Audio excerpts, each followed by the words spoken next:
Paco Didier, vous êtes ici à Paris le représentant de la Fédération européenne des journalistes.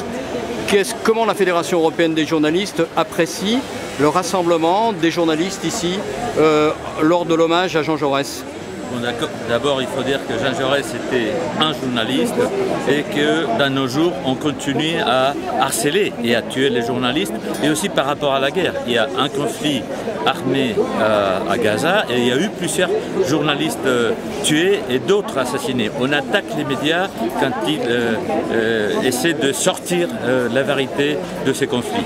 Je pense que la Fédération internationale des journalistes est là toujours pour dénoncer ces meurtres et surtout pour lutter contre l'impunité des meurtres des journalistes, dans ces cas et dans tous les cas qui existent dans le monde. Le fait qu'aujourd'hui, 31 juillet 2014, 100 ans après l'assassinat de Jean Jaurès, l'ensemble des syndicats de journalistes se retrouvent autour de son nom, cela vous semble important ?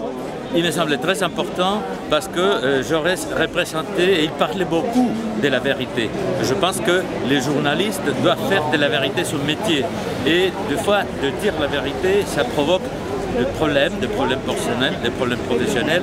Mais justement, les syndicats des journalistes et les organisations des journalistes sont pour doivent lutter contre cette impunité et pour défendre la vérité des faits.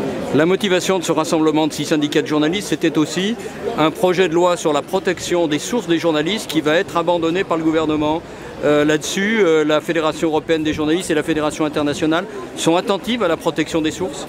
La protection des sources est importante, pas seulement naturellement en France, mais partout. Il y a plusieurs lois, surtout dans les dernières années, qui essaient de limiter ce droit à garder le secret des sources. Dans le cas de mon pays, en Espagne, le secret des sources est inscrit dans la Constitution, mais il n'y a pas une loi qui a développé ces droits des journalistes.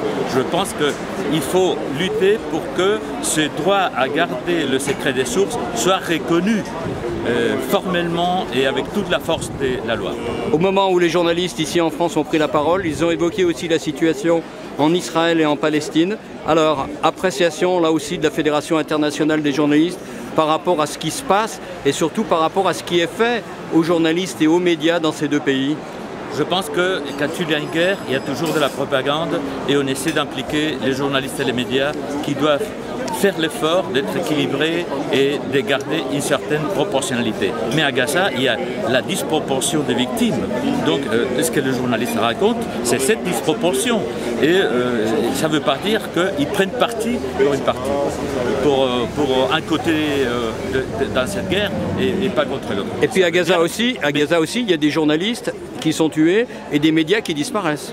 Et il y a des journalistes, et j'ai des témoignages personnels, des amis à moi, des collègues à moi qui sont harcelés, qui sont sous les tirs tous les jours. J'ai peur pour leur vie, je pense qu'il faut dénoncer ceux qui ont les assassinats qui ont été déjà commis, ceux qui ont été blessés, les attaques aux médias. C'est aussi pour prévenir de nouvelles attaques et de nouvelles attentes à la liberté de la presse quand elle travaille dans un conflit armé comme celui de Gaza.